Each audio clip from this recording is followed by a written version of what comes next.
Welcome to the Red Gauge Podcast. We are your hosts. I'm Kyle. This is Josh. And today we're joined by Elizabeth Lauten. Elizabeth Lauten is a physical therapist who specializes in pelvic health and in orthopedics for sport.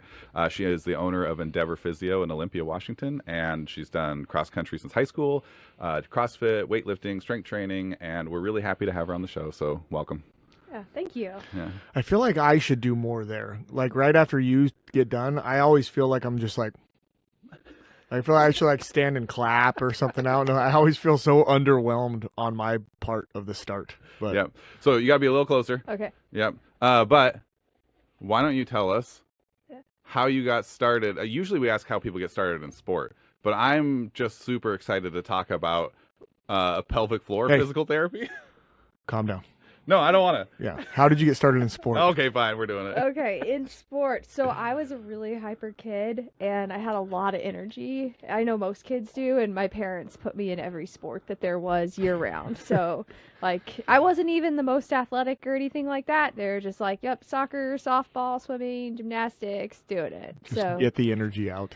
Yeah, I was really active. So did that, and then in middle school I was doing dance and soccer. And then in high school, I did soccer and cross country, and I really enjoyed cross country. Yeah. So I enjoyed soccer a lot too. I was good at it because I was in good shape, so I could run the field really well. I wasn't especially skilled at soccer. Mm-hmm. Are you from the area? I'm from the East Coast. Oh, okay. Yeah. That's a big move. Yeah. That's a big move. What brought you to Washington from the East Coast? My husband is in the Washington National Guard. Oh, okay. Yeah. Yeah. So. Yeah, you get moved around sometimes. Yep. Yeah. I'll do it. So, you're a senior in high school and you're doing cross country. Did you have a passion young for being a pelvic health physical therapist? How is it that you got from high school to where you're at now? That's a good question. So I really didn't know what I wanted to do after high school. I really didn't. And so I started working as a personal trainer in my 20s, and that was how I got into physical therapy. Was my clients were always injured and needed help, and I had no idea how to help them. So I started looking at, okay, like what are long-term jobs that I want to do? And I was looking at physical therapy, PA school, occupational therapy, and physical therapy was just a great fit. Mm-hmm. And so I started down that route in my mid-20s. Yeah. Yeah, it's funny. So for years, we didn't have any sort of athletic trainer at the high school that I work out. It was just really me. So if any injury, like I just was always like, if it hurts, you can't do it. If it hurts, don't do it. Like I can't give you any advice. I started by giving some advice, and then we had a teacher come onto campus. It's probably been 6 years now, I feel like, but her name was Steph Kerr, and she heard another coach give a piece of advice, and she had run like the sports med program, like Super qualified. yeah, Wonderful at a lady. college, and she was like, if that kid gets hurt, they could sue you. And I was just like, I'm never giving advice again. Like, Totally. you know what I mean? So it was like, then we finally got an athletic trainer for the school, and it's been nice, like filling that role, like not having to try to fill it yourself of just little stuff, you know, like, oh, I have a small shoulder impingement or something. It's like, go see that guy. He's qualified. I ain't telling you anything. So, you went to PT school. How did you land on the specialty that you landed on? So I was very interested in pelvic health in PT school, and went to do like some observation hours in that specific area. And in my PT school in Texas, we had like pelvic health lecturers come in and talk with us. And so for me, it was really wanting to be able to help women, like just a way to help other women and help women with like things that they deal with on a daily basis. And it makes a huge impact in a person's life. So being married for 17 years and having a wife that's had multiple kids, like I know at least a little bit of what pelvic health is, but there's probably a lot of people that I would say at the age of 23, before my first kid, I probably would be looking and going like, what are we talking about here? Yeah, I mean, there's some super common things that I really talk to strong about in hips the or weight room, something? but, Like, yeah. Can you describe Can we dive a into little bit what about pelvic health is? Yeah. Okay. So pelvic health. So I'm a physical therapist. So it's multidisciplinary, right? You've got different people, but as a physical therapist, we're looking at like treating conditions of the pelvic floor. So I think it'll make sense if I list conditions. Yeah, so that sure. people will relate to that. So like leakage is probably one of the most common conditions. Mm-hmm. So like whether it's like urinary leakage or fecal leakage, pain, pelvic pain, pelvic floor tightness, prolapse. That's a common one for women. Yeah, bladder pain, interstitial cystitis. So lots of pelvic conditions, colorectal, things that impact the pelvic floor Mm-hmm. or the rectum. Yeah. So a lot of these conditions, obviously, it's going to be a scale, and our motto here is it depends. But are a lot of these things, because I know there's lots of women that they don't do any sort of like exercising or anything, and they just deal with that. It's like, oh, I had kids, and they just deal with that. Is a lot of that stuff at least manageable or even like reversible through like if they went and saw someone like you? Yeah, it's super common, but that doesn't mean it's normal or healthy or good for you. And it's almost always like if people are willing to put some work into it, it is at the very least manageable to the point of being even reversible. Well, some people who are doing the work will have no symptoms. Mm-hmm. Yeah. Yeah, that's So a it's big deal. very treatable. So when I started powerlifting, like maybe my third day in the weight room or something, I was kind of addicted right from the beginning. But I remember there was a very experienced lifter in the gym who told me that you're not a real power lifter until you shit your pants. That was his saying, you know. And I mean, I've been around the sport long enough that might be true. You know, I've seen it happen quite a few times. But I've also noticed that, you know, like it's a very different experience for men and women. Like, we'll have like a lot of female lifters who like on a really heavy deadlift will pee a little or something. Yep. And, you know, they always find it super embarrassing. And, you know, it's just kind of part of the game when you're doing, you know, maximal effort stuff. Could you talk a little bit about like the difference in like what you should think is normative or, like why is it different for men and women? And, Yeah. you know, like, and what, you know, what do we have to mitigate things and improve them and stuff like that? Okay, so difference between men and women in terms of leaking urine Mhm. is the length of the urethra and the anatomy, right? Yeah. So men have like a really long urethra, women is very If they're short. lucky. Yeah. That was a joke. I joked there. Okay, so anyway. Yeah, so Oh boy. Setting the tone early, not even 10 minutes in. you get some protection from that length. Uh-huh. Yeah. Women don't have that. They have really short, and so that for them, it's really about control through those muscles. Yeah. Yeah. And so that's a huge difference. Both men and women can have like fecal leakage, but you'll see more fecal leakage, like higher percentage of leakage for men will be fecal leakage. Yeah. And so is that necessarily a sign? So like we've joked about that joke for a long time of like, if you're not a powerlifter, is that a sign of pelvic, like, I don't even know, unhealth, whatever that would be, like dysfunction? Or is that just a product of really heavy lifting? Like, can it be like, I don't want somebody to read that and be like, or like, holy crap, I've peed a little bit while deadlifting. Like, I need to go see somebody. Or should they? You should not. You should not. So when you do have leakage, it's because your ability to control that pressure, like you've exceeded that ability. Mm-hmm. And then so is it because you're just lifting so heavy, or is it because there's a problem? So really people shouldn't be leaking, but it is super common. Mm-hmm. Yeah.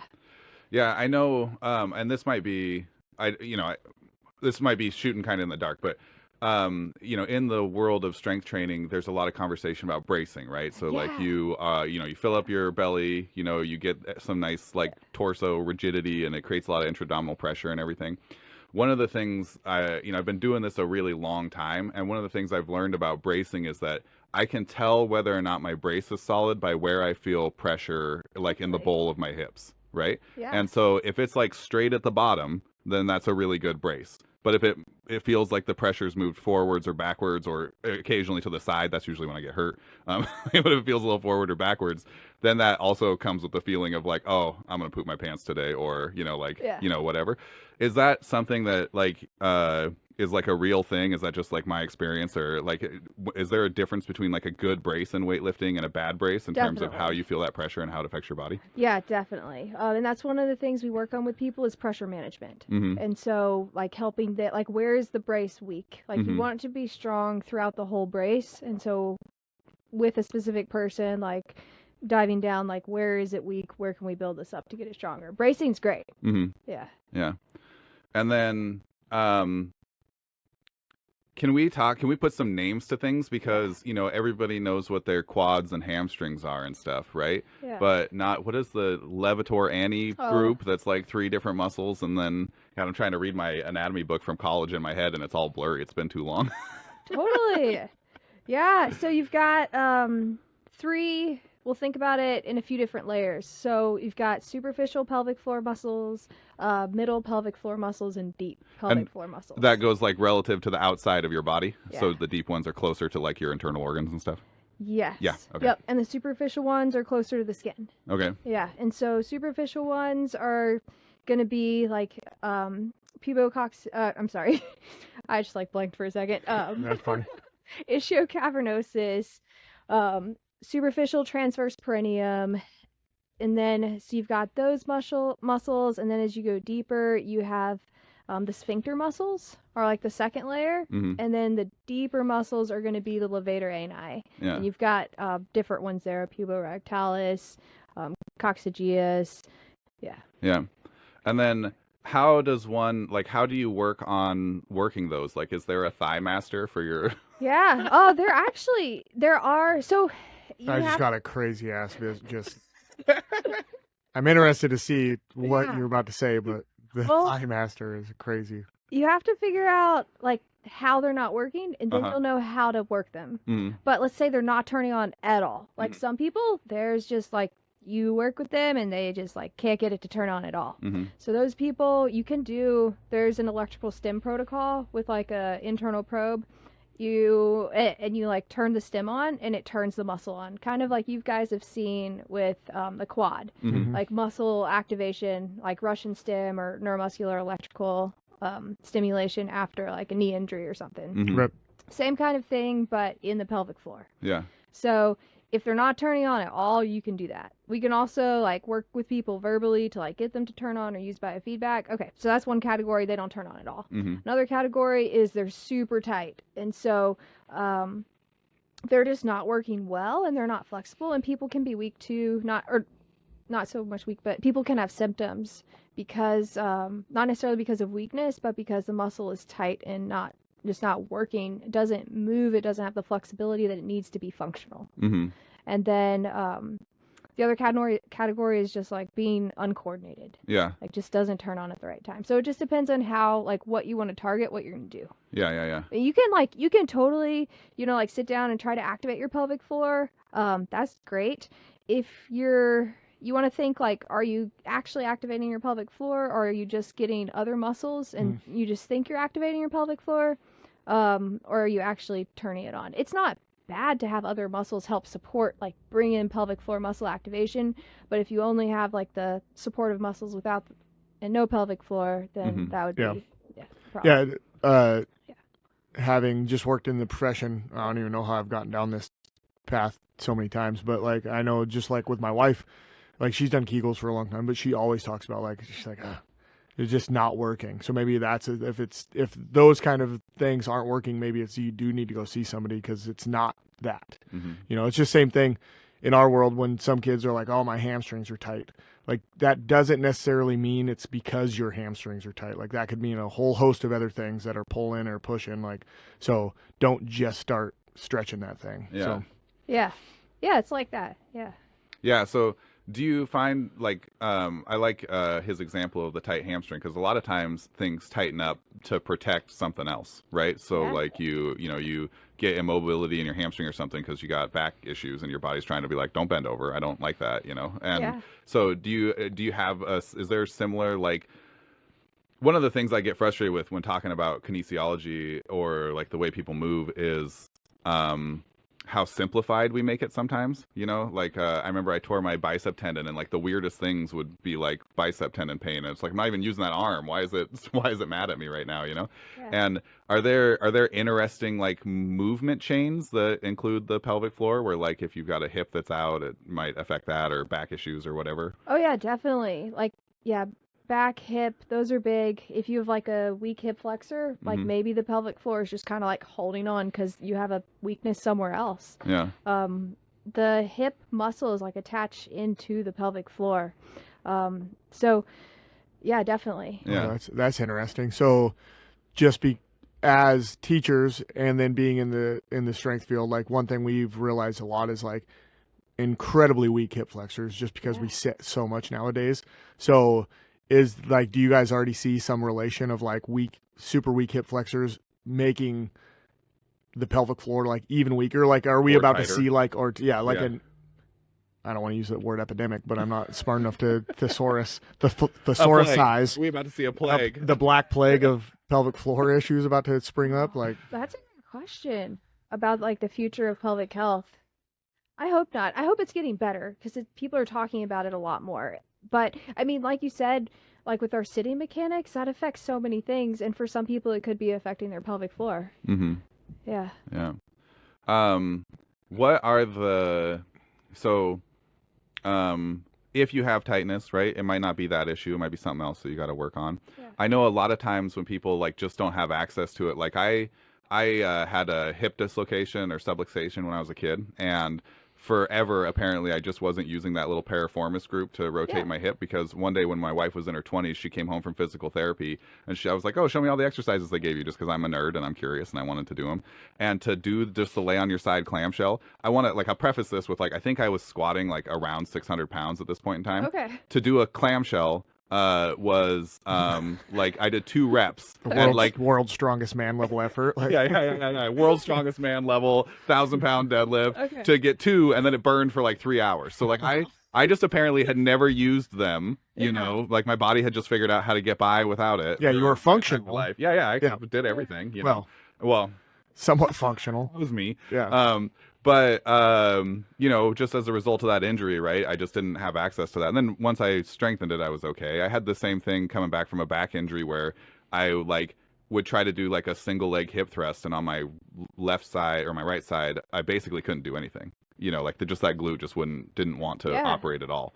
So are there, I mean, there's obvious causes for like injury that might cause you to detune your power output, like pregnancy and stuff, but are there other really common things that lead to, you know, that kind of response in your experience? Surgery would be a big one. Yeah. A common one.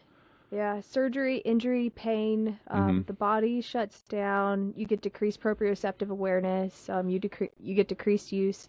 So any of those.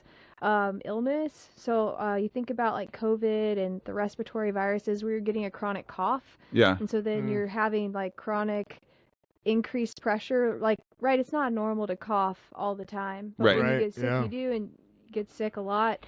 That can cause some like weakness and some like dysfunction in the pelvic floor.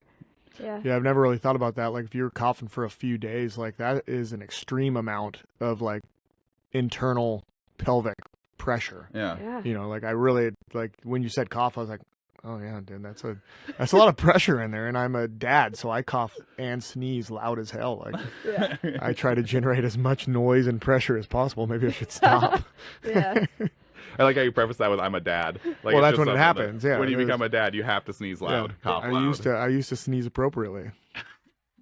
Now it's no cover, eye contact, just sneezing at people. That'd be so upsetting to see somebody sneeze with their eyes open. So Well, okay. let's launch into sport a little bit. Okay. Let's let her tell some stories. I feel like that was the hot seat right there. 20 minutes of rapid fire questions. Yeah. And looking at your history, there's kind of a different, like it's a pretty common path. I feel like cross country, and you liked lifting, so then we meet at CrossFit. Like I feel like that is kind of an intersection between those things. Maybe you could tell us like the goods and bads of like doing those kind of things. Like I feel like anytime we do a sport where it's all linear, like cross country or powerlifting, like we're gonna build imbalances. But I feel like CrossFit actually probably does a pretty good job of putting you in a lot of different Variety. like the variety and different like being balanced in your exercises. It's probably something that it does pretty well. So maybe go through like in your personal life, and then as a physio, like things that would help with, and then also it's like, oh, maybe that doesn't help. Sure. Yeah. CrossFit, like you said, it's balanced. So you're doing cardio, you're doing long workouts, you're doing short workouts, sprints, lifting, different types of lifting, gymnastics. So I think you get a lot of variety, and that's going to be good for your body and your brain. And for me personally, it's just fun. I think that's how I really landed on, like, that's what I'm sticking with, because I just enjoy it and it's fun, and you get a community aspect to it. Yeah. And so that is also really fun. We have a garage gym. I do better in the community than I do, this is just me personally, than I do in my garage gym. So yeah, CrossFit, you develop a bunch of strength. It's functional strength. So there's a transfer into, like, okay, I'm going to go help my, sibling or my friend move. Or like for me as a physical therapist, even having a physical job where I'm doing like mobilizations, I'm mobilizing someone's hip, I'm mobilizing someone's back. So it translates into physical jobs. So those are some benefits. I think it's the mental and the overall wellness is really important. And so some gyms are really good about emphasizing just like wellness. And so that is a benefit. A lot of people get stronger. You're not focusing only on strength like you guys said. Sure. Yeah. And the systems, right? So you guys know a lot about exercise science and that kind of thing, right? So there's different energy systems and so you're getting into lots like different energy systems. And right. So, yeah, I think it's good for a lot of people for health. And yeah. People that, let's say you went on the path, you were cross country and you never went CrossFit. So you just kept running and running and running. Oh. Like, is there anything in that path? Like the first thing that popped in my head, and I don't know, I can't remember if it was an Ironman or the end of a marathon, but it was I don't know how long ago, but it became popular again. It was a young lady and she was running and she looks at the camera and she's like, please don't film me from behind. I've shit my pants. Oh. As she's finishing the race. You know what I mean? And she just says, like, obviously not the first time this happened to this woman. I'm going to win the race. I don't care. Just please don't film me from behind. So I don't know, like, I don't even know if you know it, but is that something, like, again, popped into my head, like, is that a product of just the overuse of, like, the hip muscles, I guess, maybe, like, in running? Like, could that be a product? Or maybe it's just she had a real bad sneeze or something. Yeah, sports and pelvic floor. So different sports put pressure on the pelvic floor, and that's just like the nature of the sport, right? So like for running, for CrossFit, right, you got like the lifting, the jumping, running. Yeah, with cross country. So my first exposure to physical therapy was through a cross country injury. Being a teenager with IT band syndrome and hip bursitis, which are really common. I've treated it so many times in runners. So that was my first exposure to physical therapy as a teenage athlete. And when I was in college, I also had kind of like just dealing with the same thing. And my physical therapist in college, who I saw, she said you really need to balance out your running with strength training. And I had already started that in high school. I think mostly just for fun and to like be more balanced. And I think it was something to do in high school that I liked and seemed healthy.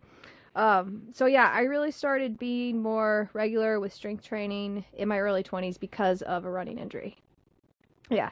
So I think runners, it's usually going to be advised that they strengthen. Yeah. Yeah. And I think I've only met a few people that are going to be able to enjoy like just running or just powerlifting or just CrossFit. I guess CrossFit's almost probably the best if you were gonna just do one thing, because CrossFit is a bunch of things.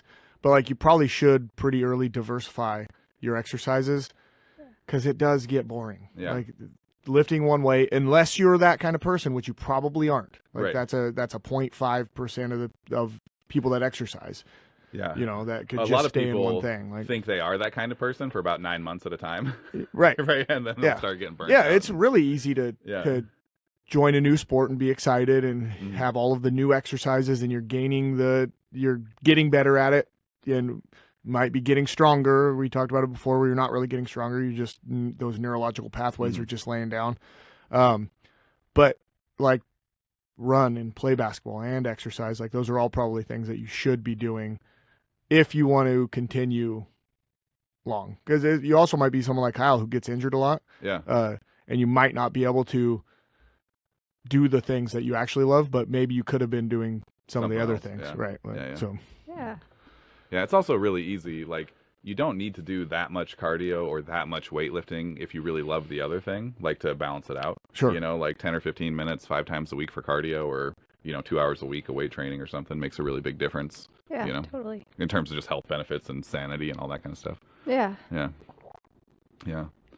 All right. So, do you have any amazing stories from your own training history? Like, have you done anything fun or seen anything crazy in your own training that's Crazy. I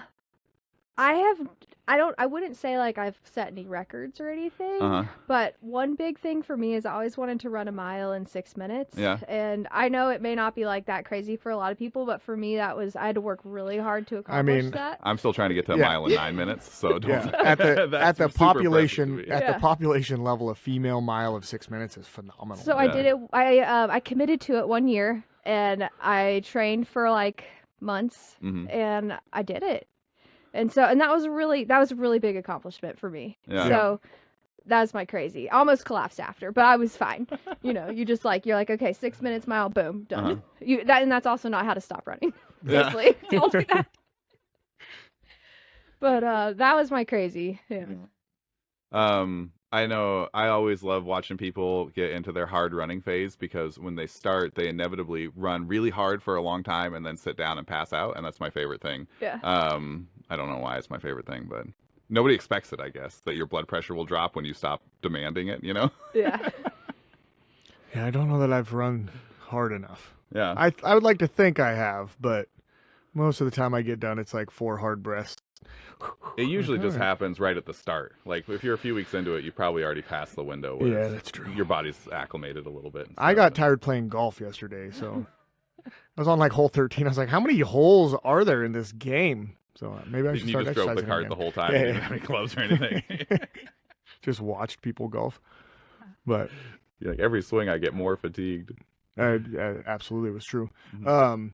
So in this, so you kind of have a nice variety. Like, is there a super common, like, what would you say the most common thing that you see come in through the door, or is it pretty vast? Like, For pelvic or just in yeah, general? I mean, I guess or- both maybe. Oh man, I see everything. I see a lot. I think for pelvic, probably see a lot of incontinence, like leakage. Okay. That's probably one of the biggest pelvic things I see. Is it so, like, just out of my brain, like, this is my uneducated, like, if you said leakage, my brain starts to say like, oh, that's like as you're getting older thing. Is that pretty common? Like, I know kind of the answer to that, but Yeah. like, or is it? So it's actually, more people will start to leak as they get older, but for a lot of people it starts young. So even like you guys working with teenagers, like there are teenage athletes who leak with running and jumping in sports, and there's like research and data on this, and there's Olympic athletes who have leakage, and there's research and data on that. And so for some people it really does start young. Other people, maybe had a baby or got pregnant, or got sick with a long cough. So a lot of people start leaking earlier. So we don't want to just think about it as being like older people. Mhm. Yeah, very, very common at a young age. There's lots of studies and data and statistics on CrossFitters and gymnasts and runners, lots of sports. Yeah. So this kind of popped in my head. If we're going to get stronger, like, there must be a window, because if we're going to get stronger for our pelvic health, but then like bracing might, like, over time weaken the pelvic floor. Like, is there like a window? Like, I guess most people aren't going to, for leakage, turn into like world-class powerlifters. So they're probably not, like, you know what I mean? Like, oh, I Yeah. picked it up because my physical therapist told me, and then all of a sudden they're at like nationals or something. But is there any way, I guess there's probably no way to tell, but like, do you see that? Like, do you expect a top level athlete to also have some problems just because they've almost like abused the pelvic floor from like the Valsalva maneuver and Yeah. bracing and all that? I would say yes. And there's research to support that. There was a study, like, it was like mid 2010, so like 2015, 2016, about like world-class gymnasts, and like the amount of them that were having pelvic floor disorders was very high because of the demand of their sport. So if somebody came in, is that like at that point, is it a surgical intervention like or something or? No, it's just that's management. Okay. Yeah, right. They're not going to quit their sport. Their sport's placing a really high demand on them, so you give them all of the tools that you possibly can to help them manage that. Okay. Yeah, and then with bracing, like it depends on the person because it's actually a really controversial topic in the field of pelvic health, where you get leaders in the field say no one should be bracing like valsalving with lifting ever, and you get other people who are like it's fine in these contexts. And so it depends on who you ask. That's Some people will interesting. say don't deadlift and valsalva, and other people will say like in this context doing it well the right way, it's okay. Yeah. Yeah. Yeah, I mean it's always a really interesting thing because the brace is kind of a natural thing. Like, you know, toddlers brace trying to push a rock around in the yard or something, you know, like it's not it's not like it's something that is like an artificial, you know, thing that's put on humans, and we are built to interact with our environment, right? So like it seems intuitively like it would be one of those things where, again, in the right context, if you're doing it properly and you're managing your load and your fatigue and all that kind of stuff, right? Because those stresses are how we get better, right? It's just when we have too much stress that it's a problem, right? Yeah. Constructive versus destructive stresses. That's like that's where I tend to land more on the like, are you doing it well? Is there a risk factor that you already have? So someone with like a hernia or prolapse, those people might want to think differently about other strategies. But like normal, healthy people, like doing a strong brace, I am with you on like this is natural. Right. Yeah. It's interesting. So, you know, we'll stay on deadlift. Like when you're thinking of muscles that could fail, you it's either like the primary movers and the lift doesn't happen, or like it's some of the accessory muscles and like you start to see like rounding in the back or whatever. Grip fails. Yeah, grip fails. Yeah. It's very interesting. Like I've never even thought about the fact that there's like the inside muscles that you have no idea if they're doing good, if they're doing bad, if this is like the 400th set in a row that you've just absolutely blasted your pelvic floor because you've been bracing wrong, or you know, so that's a whole different, like, that's interesting. Yeah, I guess that kind of leads to the question, like, you know, you do have like a lot of referred sensation in your body, right? So like when your lungs are sore, you get like, you know, pain in your throat or like stitches, right? And well, I guess stitches is diaphragm or whatever, but do you have, with those kind of like deeper pelvic muscles, do people really have the sensation of it being where the muscle is, or is that sometimes referred to kind of a different location? People can feel those actual muscles like turn on. Okay. Yeah. Okay. Yeah. Yep. And then because I'm in my field, I feel like I'm very aware of them with my lifts. I'm like, oh yeah, I can feel my pelvic floor in that squat. Right. Yeah, I don't know that like somebody would have to somehow be like, that's it. For me, you know what I mean? Yeah. Well, like I was mentioning earlier, like I kind of learned what the difference between a good brace and a bad brace, but that was after having, like, you know, 10 years after having a back injury or something. Like it took a long time before I just realized like, oh, there is some sensory information there, you know, and that was an interesting experience for me, you know, but it was a long time. Nothing. I'm trying right now. Half of this podcast has just been me like. Well, hey, it should be good news for everybody, is that, you know, you can practice and nobody even knows, you know. Yeah. The comments are going wild, like, what the hell is Monroe doing? That'd be funny if everybody in there can see. Like you're just in your seat and you're like. One of the things we do if people really don't know is we can put electrodes on the outside of your pelvic floor muscles on the skin, and it'll measure the electrical activity. So like, are they turning on or not? Yeah. That's got to be a fun. Do you have people who are really gun shy about doing that? Oh, I mean, if you're in pelvic floor in the first therapy in the first place, then I would say no. Right. But if you're coming in for your bicep, it's like, oh, let's check out these electrodes, and probably not gonna buy into that. Yeah. So we had a physical therapist. His name was Larry. We both know him, and he came in. Yeah. This was one teaching job ago when I was a teacher in the Health Science Academy at the high school, and he was showing just like electrode therapy, and he would put it on my hand, and then like classic, it's just a bunch, and he be like, try to resist, and I'm like sitting there, and he's like, "Meh, meh, meh." Like. Now I'm thinking of like trying that same thing. That's a much more dangerous game. I feel like if you do it on like the pelvic floor, like I was just saying, like this is different. Okay, so that's Just poop. electrical She meant stim. like an EMG the first time. Yeah. Oh, yeah, okay. This is SEMG, so Okay. surface EMG. So you Yeah. stick the electrode on a muscle. You can put it on any muscle, and it's like, oh, bicep is turning on. Okay, So you're bicep just measuring. You're not Well, turning no, on. there's more. There is a stim. Like there is a stim option for some people. Yeah. Yeah. So right, there's all different kinds of electrical modalities and currents. You've got SEMG, like just measuring the muscles on, versus like what you're talking about, the stim that turns it on. Mm-hmm. Yeah.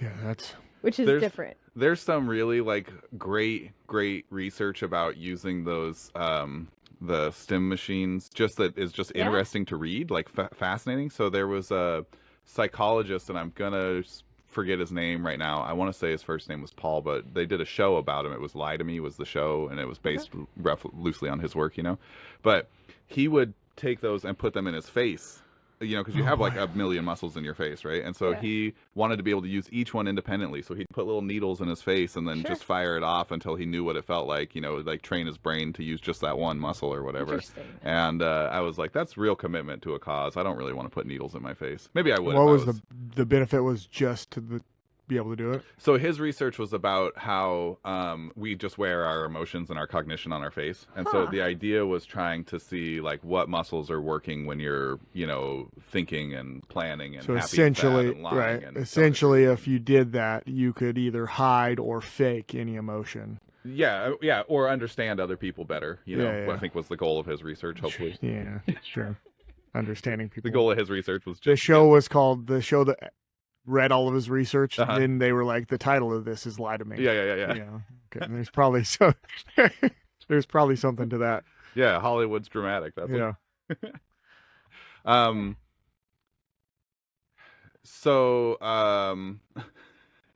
It's funny the things that come to your mind when you're thinking about it, or like thinking about lifting and pelvic floor and all that kind of stuff. I just keep thinking over and over again about Ed Cohen's famous saying.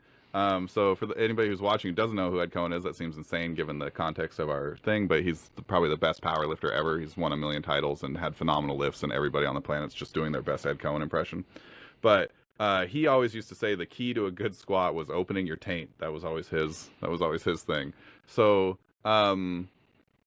what does I guess when we talk about movement, there's a lot of things in the space, like when we talk about like squats and deadlifts, we talk about like, let your hips turn so that your back doesn't have to, be in flexion and extension under heavy loads. And, when we were growing up, everybody was like, you can't put your knees over your toes, but obviously that wasn't a real thing. And they did an insane amount of damage to the world of sport for whatever reason.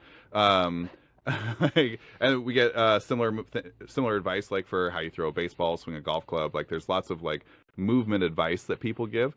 Is there movement advice that's kind of like a universal thing for people that relates to like how we interact with our sport and the way that we, use our pelvic floor? That's a really interesting question. Universal advice for the pelvic floor. To go back to what you said about the quote. So when your pelvic floor has to be mobile, right? So it needs to like move down and move up. And as you go through different lifts and breathe in and out, like it's dynamic, right? Your like brace isn't static, it's dynamic. And so the pelvic floor has to like move with you, or you'll also have like issues. Like leakage. Yeah. I got two things. One, that you dropped Ed Cohen's open your tank as a scientific question is absolutely fascinating. But two, like when you were about to try to answer that, I can't remember exactly what your question was. Like, are there any bad pelvic floor? But like as a strength coach, like, nope, because never once are any of us probably even, you know what I mean? Like the bad is that there is none. So like, is there anything that if you were like, I deal with boys and girls, but like lots of kids, probably 250, at least 250 a year, probably. That's probably close to a trimester, like whatever, hundreds of kids a year. Is there anything that I could be telling kids, either like as a bracing technique or anything, or like a couple of lifts that I could just add in there that might help you not get any clients, I guess would be a terrible Sure. thing. How would we put you out of business? I mean, yeah, that's the goal, is for no one to have any issues. It's a good question. What to say to teens? I think it helps if it's hard for them to understand pelvic floor activation, right? And so I think setting up the brace, you can think about, like, for activating the pelvic floor, kind of like tightening those muscles in your pelvis. You can think about pulling your sit bones like towards each other or towards the front. There's lots of cues, right? So all right, so kids have pelvic floor activation. That's good. If kids don't have it, they probably just need help. Yeah. And I would, they probably just need help sooner rather than later. So as a coaching thing, if you got a group, like a team, it's probably just good to talk about it. Just be like, hey, sometimes this is going to happen. If it happens to you, like, it's important to go get somebody to help you out, because it's it's not an insane thing. It's correctable, and it can, improve your quality of life and quality of lifting and everything.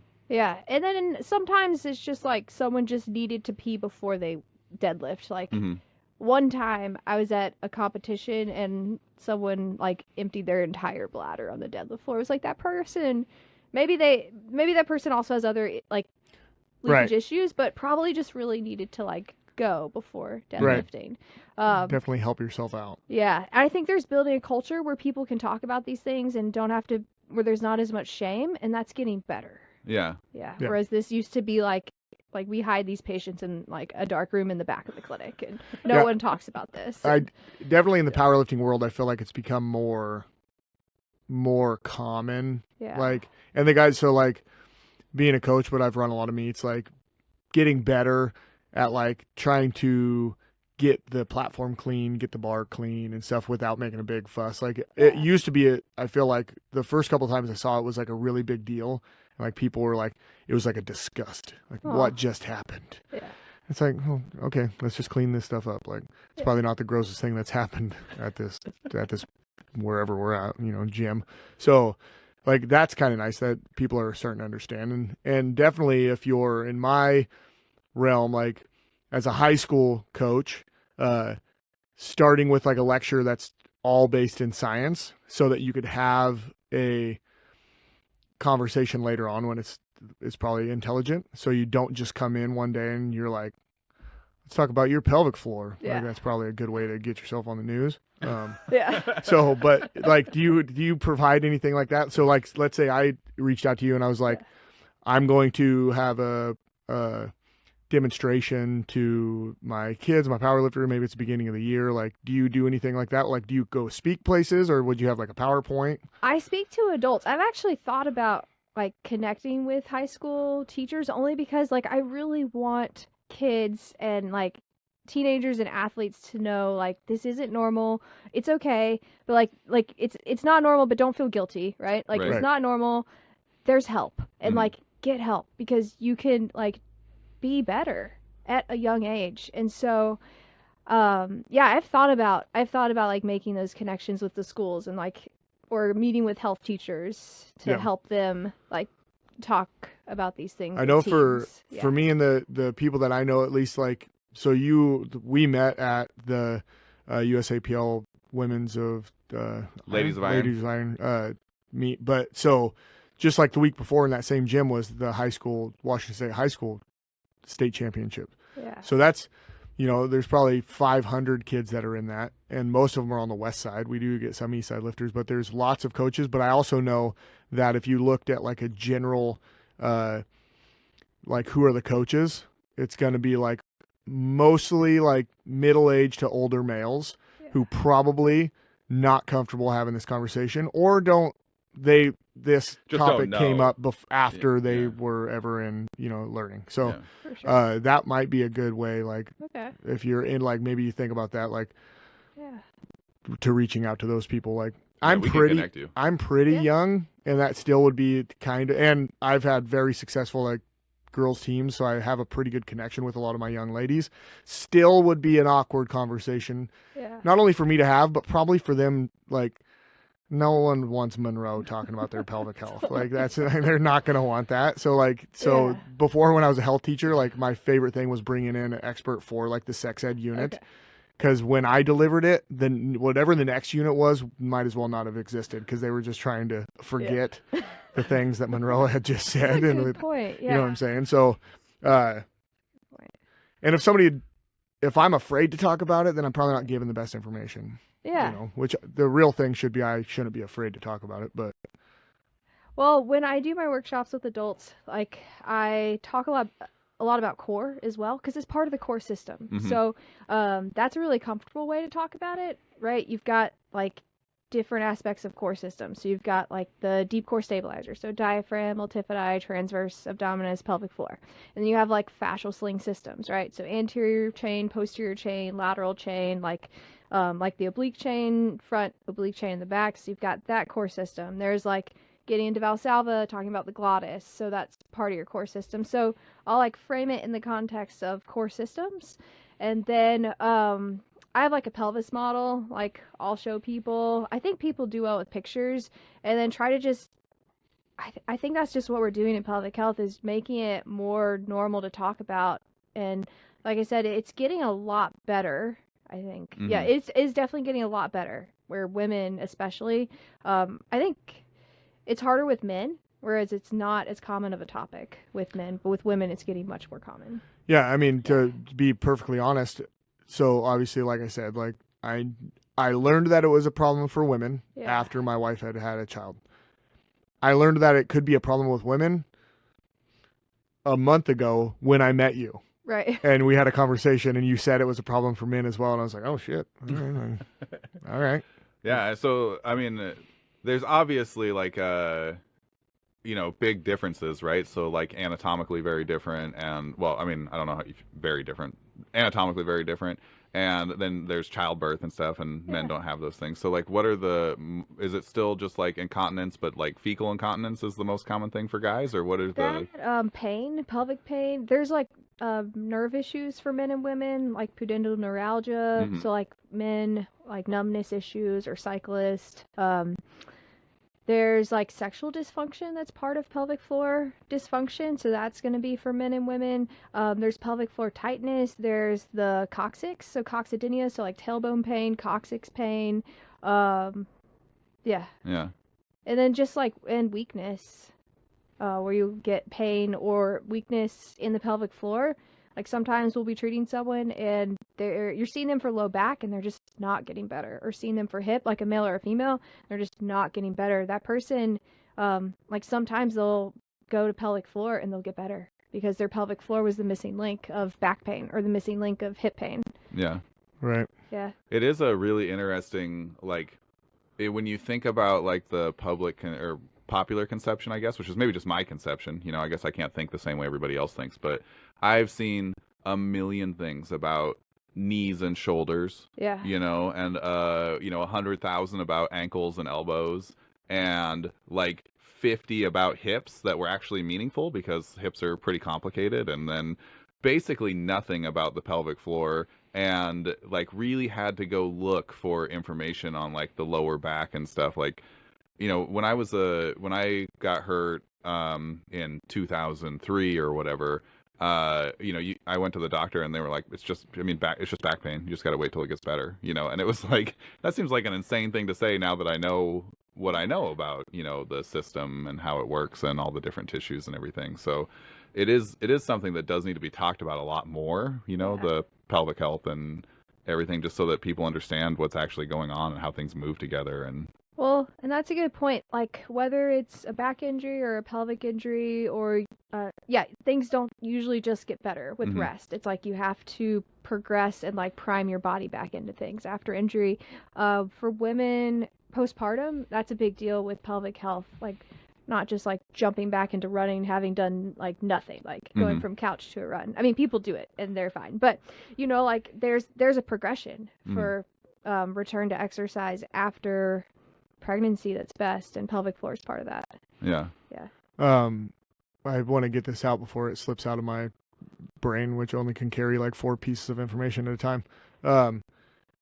All I heard was that possible cause of some pelvic health could be like inactivity, right? Just weakening of the muscles, and that could cause erectile dysfunction. Okay. So you really zeroed in on we can now connect that if you don't lift, it might not work. And Yeah. that's a whole, like, you can make shirts. Like, we can have a whole launch of like exercise new. It's like Got Milk almost. I feel like, you know what I mean? pelvic health for better sex. Not like Got Milk. It's a I thought thing. about I liked how popular it was, and I thought about their branding. Not the same. My bad. We'll cut that. Sorry. We're not gonna cut that. Really. Shit. I forgot the actual question. Oh, so like, yeah. so in like females, again, the little bit that I know, like Kegels, Yeah. right? Like that's the big one that I've heard. And then going through right before we have a guest, I stalk your guys' social media and Yeah. everything, and then I saw like weights, which I did Oh, not, Kegel and I was weights. just like, Yeah. okay, like that was kind of a wild thing. I didn't know that that existed. Yeah. What the hell? What the hell? What the like? What do we do for a guy? Is there like like man Kegels? Like, you know what I mean? Like, I don't Yeah. necessarily want to use a Kegel weight Right. personally. No. Some might, but And Kegel weights aren't for everyone. Those are for your really heavy lifters who need a really extra strong pelvic floor. Okay. That is not for someone. That is not for your average person. I don't know what Kegel weights are. I'm in the dark here. Okay, they're little weights. You use them intravaginally. They weigh, and so you pelvic floor muscles have to essentially hold them in place. So it's Okay. one form of strengthening. I don't use them It's for exactly everyone. what I thought it was. Yeah. For some people, they're beneficial for some people, and then actually, the heaviest ones, those are for your heavy lifters. Mhm. Okay, the higher end ones. I guess the other ones you could use with someone else, but usually I don't need to. Usually, if someone is not a heavy, like, strong athlete, I usually don't even need them. For men, yeah, so we do the biofeedback, so like the electrodes, the SCMG electrodes. Mhm. Put that on, those are perianal, okay, for pelvic floor muscle activation for men or women. Like, they're put around the perineal body, so between the, I don't know how technical you want. They go on the pelvic. technical as you want. As super technical as you want. As technical Dig as into you're it. comfortable. If you're not comfortable, Okay. don't be that technical. But Yeah. They go around the perineum, so between the sexual organs and the anus. Yeah. Okay, so they go there. They measure pelvic floor muscle activation. So for a male, we can do that, and then hook up a computer screen that says yes, these muscles are firing, and then you can work on like 5-second holds, 10-second holds, turning on, turning off fast. So there's that for men. There is still, like, you still have the rectal cavity, and you can do like muscle stem through the cavity, and you can also do it will be normal to do like digital biofeedback with the therapist who treat men. And then what else is there for men? For actually turning on the pelvic floor muscles, that is what's there. Yeah, those are the options for men. Yeah. A lot of times men have really tight pelvic floors, and a lot of their dysfunctions come from really tight pelvic floors. So, like, whether that's through the front of the hip, the front of the pelvis, the pelvic floor muscles, the sexual organs, like the pelvic floor supports the sexual organs and like literally houses them and holds them. And so getting like mobility is good, like through those Ed Cohen was right. tissues. Yeah, I think so. Like, that's kind of why I went into like, it has to be mobile. It's like the common illustration in my field is a trampoline, right? Your pelvic floor is it's got to have like that mesh that like moves versus like it just has to move with pressure. Yeah. Yeah. Okay, so let's talk. Can we talk a little bit about? I like that idea of the trampoline because so again, I'm trying to read my college human anatomy textbook, so it's been like 20 years since I looked. I do that same thing, but it's just the game Skyrim comes up because that's what I did in college. So you got kind of like a opening right at the bottom of your hips. And that big internal muscle, what do we call it? Levator ani. Yeah. It kind of runs like, there's like a little bit of like, so like I'll do it for the camera. There's like a little bit, like if this is the back and this is the front, right? It kind of goes forward and to the sides, right? Is kind of what that muscle does a little bit. Yeah, it's like a hammock. Yeah. If you think about the pelvis as a bowl, it's like a hammock at the bottom of the bowl. Yeah. Yeah. And so obviously the two structures that it attached to are pretty rigid, right? Like the bones. Yeah, right. Because Yeah. it's just the hip cradle. It just like attaches Yeah. to the back and the front. Yeah, some of them attach to the coccyx. Yeah. And then it attaches to the hips, pelvis, that bone structure. Yeah. Yeah. And so really, it's not right. Like it's not drawing like the what's the front called, pubic symphysis or whatever. It's not drawing that towards the coccyx, right? Because those don't really move. But so its job is to move down and up, right, in response to whatever's going on with your trunk. Yes. Okay. Yeah. Yeah, it's not really doing this. Yeah. Yeah. When the muscle gets longer and shorter, it's a trampoline. I Yeah. like trampoline. That's Yeah. really great. It's really somebody smart made that one. Someone smart made it, not me.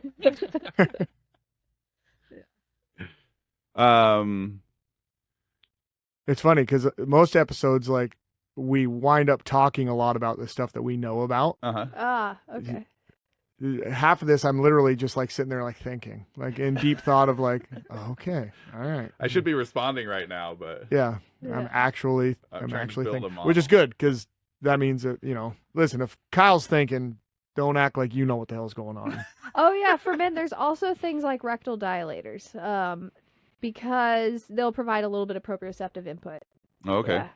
And there's like, if there's fecal incontinence, there's it's not the first line of like what you would use, but there's anal catheter balloon training. So, right, you have that sphincter, and so that sphincter gives you proprioceptive input and feedback of like what's going on and what you need to do and what your pelvic floor needs to do. So sometimes that's what you need, and men or women can do that. Oh, no. Kyle's phone's going off. I failed the checklist. Let me turn the volume off on my flip phone here. For It is everybody. Father's Day when we're recording this, so Yeah. could be something serious. I'll also say, like, make sure that you go see somebody before doing all these things. Yeah. Like, Don't do a Yeah. rectal balloon exercise No. on your own. No, don't do it. yeah. Well, and Yeah. you shouldn't, Yeah, you should. for the health. Yeah. We don't ain't know. telling you how to do anything else. All right, I don't want to get in trouble, but for specifically health, go see somebody. Okay, I'll turn the volume off. I apologize. I apologize to everybody. I failed. We'll just blur that part out so you never know what it is. Nobody knows. Nobody knows. Now I'm so derailed. I'm learning so much new stuff. There are like some sets of muscles that kind of insert in the same area. So there's like the whole piriformis group, which does like hip rotation, right? And then what's that muscle, that deep muscle, iliopsoas muscle? Okay. So it slides up and kind of ties in similar spots and stuff. Do you find that there's a lot of interaction with those groups of muscles where they share like similar, either origins or insertions or whatever? Like if you have like psoas issues, I think the way to think about that is not so much their similar origin and insertion, but what they do. Yeah. Right. So if you think about what the iliopsoas does, it kind of like pulls your pelvis anterior, Mhm. right? So like it kind of rotates your pelvis forward, versus some of those muscles in the back, like your glutes, you're gonna rotate your pelvis under you. Right. So then, and actually posture is a big part of it for like pelvic floor function and for lifting and for bracing. Mhm. You're gonna be strong, like you're gonna set up a brace not here or here, but like pretty much in a relatively pelvis neutral position. Mm-hmm. And so sometimes that is part of retraining, is helping people. When your hip flexors are really tight, it puts a lot of tension on your back, right? Right. It pulls your back into extension. Yeah. So to answer your questions, thinking about like, okay, what's the muscle? What is it doing? And then there's a lot of fascia through the pelvis, through our bodies, right? And so depending on like what fascial lines it's in, you can release along that fascial line or work, like mobilize, whatever you're doing, work on that fascial line to impact other fascial lines. Yeah. Yeah. I don't know if I answered your question on that. No, you did. My brain's just going a million miles an hour. I'm learning. Okay. I just watch him because I want to know what next question. Yeah. Yeah, I mean, like I said, I'm over my head. I'm over my head right now. I'm just trying to think of how I'm gonna spin this to. He's over his Kids. head in pelvic health, and he's loving it. Yeah. Yeah, well, really, what she keeps talking about is like I just keep going back to like every kid that sits on a freaking video game is doomed. Like bad posture, weakened. You know what I mean? Like weakened state. You're gonna be, and like, or just people genetically like me. Like my pelvic floor is so tight I could feel it from my ribs to my kneecaps.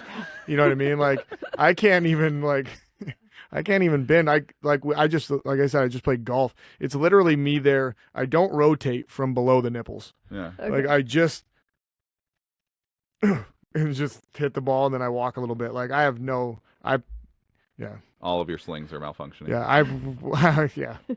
There's things I want to joke about right now, but I know for a fact that there are kids that watch it, like my own students watch this, and I just don't want to make those exact jokes.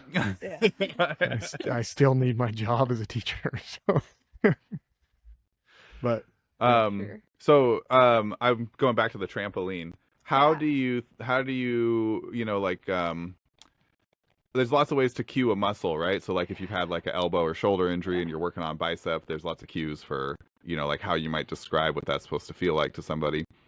What are the cues for describing how to flex the muscles of your pelvic floor? That's a great question. And there's a lot of them because you have to find what works for each person because it's hard, right? Yeah. And so a lot of times we'll spend a lot of time in this. Many of these cues are inappropriate or like weird. Okay. It's weird. It's not like your bicep. Yeah. So I don't know why. I mean, it's that- not like it's peeing, pooping, and sexual function. Like I don't know why they would be. that has to be, write this down because I'm going to kick it around for the title of Okay. the name is What? pelvic floor. It's not like your bicep. that's great. I love it. That is a fantastic title. Because it is. Because it's doubly hard. You can't see it. You don't really know if you don't feel it. Like if I'm a person that's never felt it, but like maybe it's been shut off forever, but I don't know. How the hell would I know until I went and talked to somebody? Like, and it is a little awkward to talk about in a, you know what I mean? Like in a non-professional situation. So it's like, it really is kind of the perfect storm of. Yeah. And I think about like you can just load somebody, right? They'll be like, well, I don't know if I can get my bicep, and you can just put them in a position, where they have no choice but to use that muscle and then put a little load on it. Or I you could can just do point to this it. and go, Yeah. oh yeah, that's not working at all. Yeah. Or you can point to it, right? But like, obviously if we're working with clients, it's not always going to be appropriate. In your setting, it would be. In our setting, it's not so appropriate to be like, you should just feel it right here. You know? Like, Yeah. And just getting the person to you. Like there are, I would imagine there are tons of men who would rather deal with anal leakage than admit to anal leakage. You know what I'm saying? Like that's just the truth. So most people wouldn't be like, my bicep doesn't work, and they're like, I'm not telling anybody that. If we're describing you right now, I'd like to officially give you permission. It's okay. It's totally cool. Just go get help. It's just gonna be fine. Elizabeth's been really nice. She hasn't been mean or judgy or anything. So. Yeah, just put it in the comments. Put it in the comments. Okay. I have anal leakage. Don't do that. That's going viral, dude. That's getting 7,000 comments down. Like, we just talked to a guy that said, don't do things to get a bunch. It'll ruin your algorithm. And now we're going to be the anal leakage guys, dude. Oh, man. It's worth it. Okay. All right. So anyway, cues. Yeah, cues. Okay. So, right. So you can think about, actually, before we do cues, let's do what's easier than cues. Let's do muscles that are assisted. A little. Yeah, let's do muscles. Okay, so before we do cues, let's do what's easier than cues. Let's do assisted muscles. Okay. So adduction, so like squeezing hips together, posterior pelvic tilting, so rotating your pelvis under you, and even like just bracing. And again, we don't know that the person is going to be doing pelvic floor. Oh yeah, and abduction, hips going out. Okay, so think about those four things. You can do like bridges with ball squeezes, bridges with hip abduction, squats with hip abduction, like with a band. Okay, so simple things that in a normal, healthy person, that is going to help facilitate more pelvic floor. I feel when I do squats, like if I put a big hip circle band and do them at a lighter weight, I feel my pelvic floor working. I feel my pelvic floor working at a heavier weight, but I'm weird. I feel it the most. I'm weird because of my field, because I know too much. Lots of practice. Lots of practice. I feel it the most with like a medium weight and a hip circle band, like a thick cloth band. So that's the easier way. You don't know when you're doing accessory muscles, you don't know if pelvic floor is turning on or not. Okay, so then what's harder is really targeting that pelvic floor actually turning on. So we'll have people like rotate their pelvis under them, it should turn on a little bit. Well, if people kind of like try to think about you're going to stop the flow of leakage, like, or not the flow of leakage, just the flow of, like you're going to try to stop your urine. Okay, especially for women, it's not healthy to practice that on a regular basis. Like, so I've had women ask me like, oh, so can I just like try to stop my flow of urine and call that my pelvic floor exercise? Don't do that. I mean, you, because it will, like, your brain has this natural, like, your brain and the way you're wired neurologically has this natural system to, like, your pelvic floor is supposed to be relaxing while you urinate and while you defecate, like while you poop and pee, so that you can like get the stuff out. So your pelvic floor should actually be relaxing during a bowel movement or while peeing. Okay. So, but you can imagine like you're trying to, like, you need to go and you're not able to go and you're trying to hold it in. Okay. You can think about like imagining like you're trying to hold in gas. Yeah. Like I said, it gets weird. It gets weirder. I'm practicing all these right now. Yeah. So am I, but you can't tell. Yeah. I feel like you could tell when I was doing the. Oh, maybe not. I was rolling my pelvis here. Yeah. You can. One that is used. This one's it. Like I said, it's just weird. Like you can think about like drinking a smoothie through a straw, and like your pelvis, like your pelvic floor is a straw, and you're like drinking up through those holes. So like you're trying to draw. Hold, Yeah. hold on. Wait, pause. Everybody has to try that out. Okay. So, just so I'm clear, Yeah. and my brain didn't go weird. Yeah. Like I'm drinking a smoothie through a straw, Yeah. or like my pelvis is Your- drinking a. Like your pelvic is drinking a smoothie through your pelvic floor muscles, and that like pulling up and in motion. I'll wait to do that one. I don't. That was my best one. That was the strongest response I got. That was. I don't know that I know how to do that. Oh, for How thick Yeah. is the smoothie? yeah. Is it like thick It's milkshake? real thick. Okay. It's like you got a blizzard from Dairy Queen and you're That's true. just trying to crank it out. All right. All right. Anyway, Okay. we keep going with the. Sorry. So, yeah. Yeah, a good one for men is like your like organs are cold and you're trying to like lift them up, or like they're gonna like touch something cold and you're trying to like lift up your organs, your pelvic organs, your genital organs. Yeah. Learn something every day. Just you looked off, and everybody in America could tell that was what you were. I was doing it. Yeah. I was doing it. I'm proud of my pelvic floor exercises. Awesome. It's good. It is very good. I don't need to know about it right now. You know what I mean? You're not there yet. Yeah. Yeah. You're not in the emotional space to. I'm deal too with much the of a shame. kid. This is why I can't deliver the message. Yeah. First off, I can't deliver that message. You know what I Yeah. mean? I need like you need permission slips to deliver that one. But like a smoothie through a straw. That's a good quote, dude. That's a t-shirt. I think that'll be the next episode quote. Today's was Sphincter's rule, but the next one will be. Like drinking a smoothie through a straw. Yeah. I think from talking with you guys, one thing I'm understanding is that it helps to have like a outside person come in and talk about these 100%, things, yeah. so that you don't have to. It separates it from your students and your athletes. Yeah. Yeah. Yeah. 100%. First off, it always helps to get the information from an expert. Yeah. Mhm. So like, especially at the high school level, probably with most strength coaches, but I guess if you're an online coach, you get to specialize a little bit. But like as a high school strength coach, like I'm a football strength coach. I'm a basketball, girls and boys, and baseball and fast pitch and powerlifting and Olympic lifting. So like I've got to wear a lot of hats. So I'm not really, I wouldn't say I was an expert in any of those one things, maybe powerlifting. So it's nice to, anytime we can get an expert to come in, like someone that just talks about that. And you also get a little bit of like coach's fatigue. Like these kids Sure. listen to me talk a lot about a lot of different things. So, and naturally, like either A, I'm not everybody's favorite. So some You're my people, favorite. Thank you. But B, like you just get that fatigue. There was I think it was, oh gosh, NBA coach. He was a great player. He was a Celtic. Larry Bird? Larry Bird, there we go. I think he talked about like people listen to coaches for about 4 years. And that's awesome because that's as long as high school is. But if that's an average that he learned, like that means some people only listen to their coach for 2 years and some might listen for 6 years. So getting other people up in front of their kids is nice on top of being a pretty sensitive subject. Like, Yeah. So, and I don't even know, like for me, like it's just a lot of kids. It would be hard. Yeah. Like it would be hard. Like I still don't know if I would want to do it as a powerlifting team, because then you're going to get really specific, but it is knowledge that everybody needs.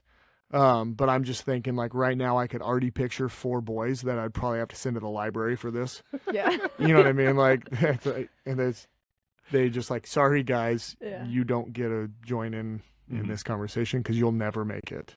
I think the most important thing that teenagers know is that like leakage isn't normal. The pelvic floor is important. And if you're having an issue, go get help. Yeah. Like that's really important for all the teenagers to know. Yeah. Yeah. Yeah. Probably anybody, right? And anybody. Yeah.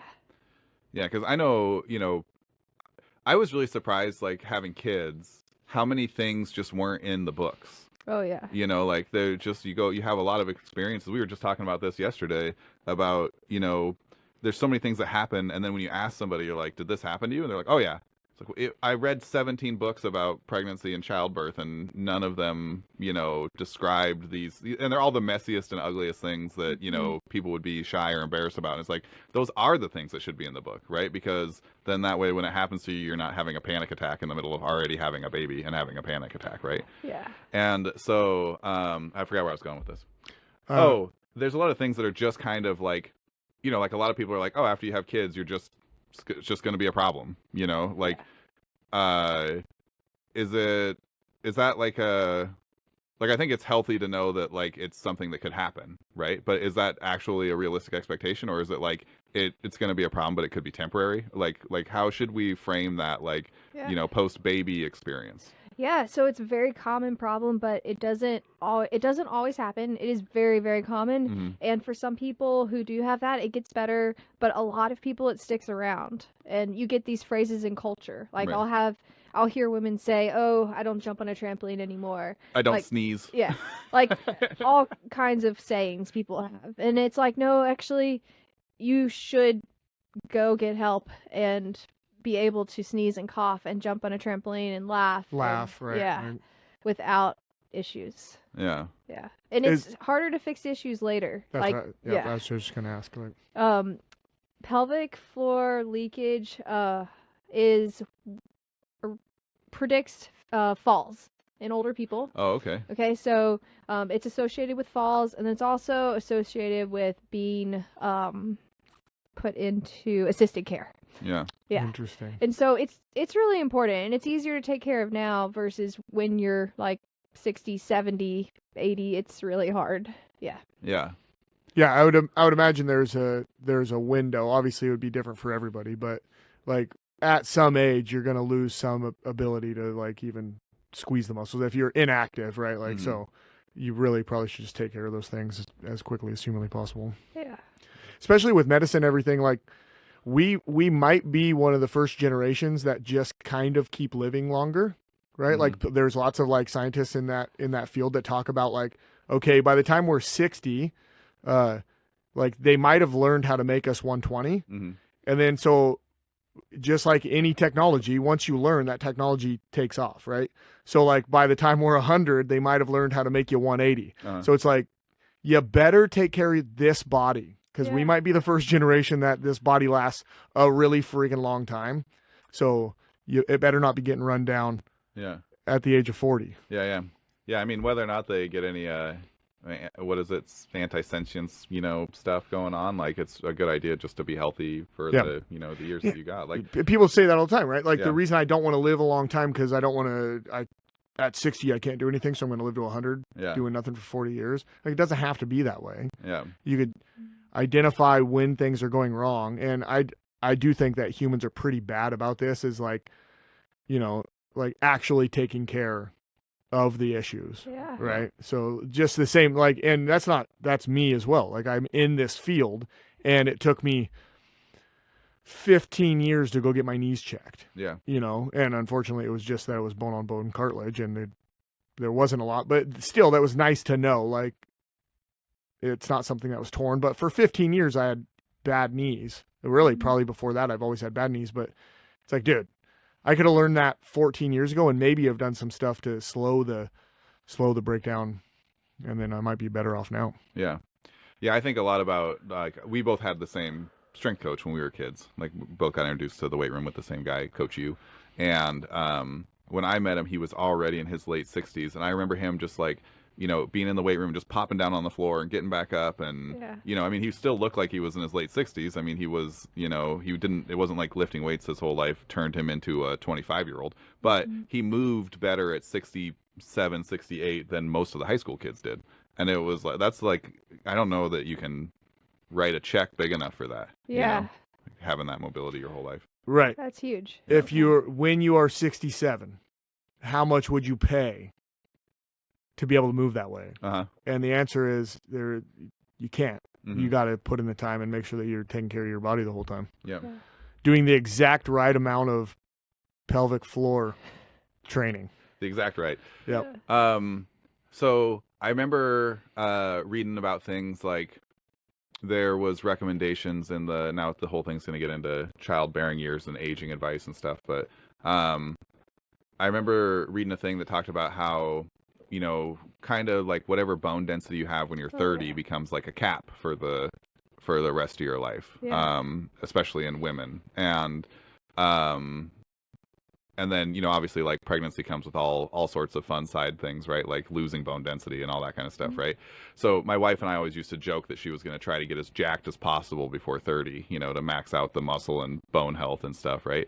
Do you have, like, is there any real advice in terms of, like, seasons of your life where, like, hey, it's a really good idea to be thinking about this so that the next season is better? Okay. Well, with what you brought up with bone density, obviously that's really important. They call it like building your bone bank and things like that. Yeah. Outside of strength, outside of bones. Wait, can you rephrase that question? Yeah. So, are there, like, you can build the bone bank, right, when you're young, and then, training and stuff helps you maintain it, for the whole rest of your life. Are there any other things that are like that where there's kind of like you have a while that you can make a big impact on your body and how it functions, like kind of specifically in the pelvic floor health, I guess, like, I mean, you mentioned that it's easier to do when you're younger and it's harder to do when you're older, but like, are there other things that people don't think about? I think just taking care of yourself.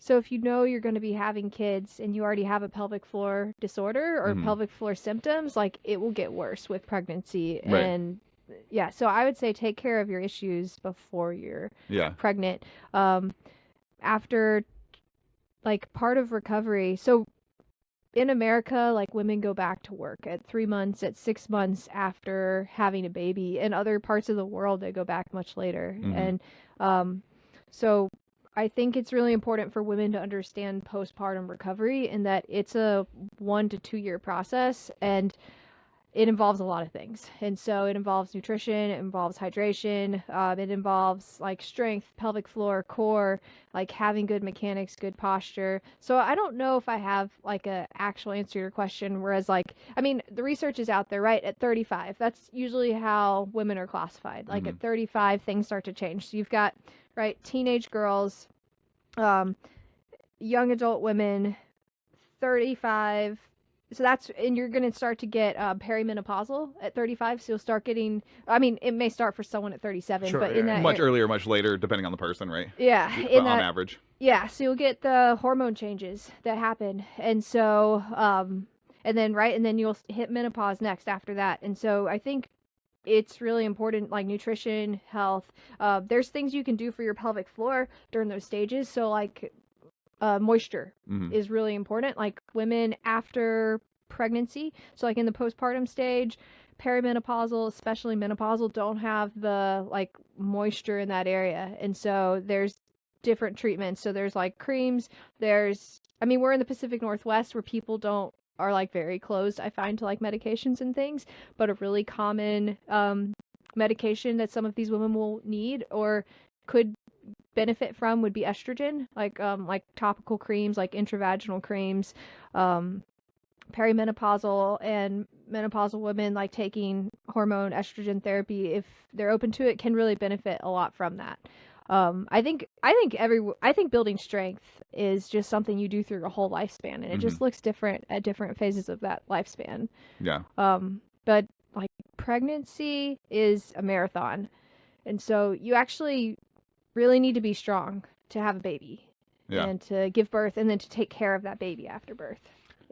Just popped in my head. This kind of out of left field here, but could weakness in the pelvic floor lead to like quote unquote like throwing your back out more often? Like the weakness there, Yeah. cause an imbalance here that we're just like constantly like throwing our back out. Yeah, I think because it's part of the core system, and so and right when you have that brace, you're managing pressure, and so when you have a weak pelvic floor and that part of the brace isn't working, like you don't have that strong pressure management system in the same way, and so you could experience like a back injury from that. Yeah. Boom. There you go. That's the take home. My wife throws her back out a lot. And you're just like, get a stronger pelvic floor. That's the comment.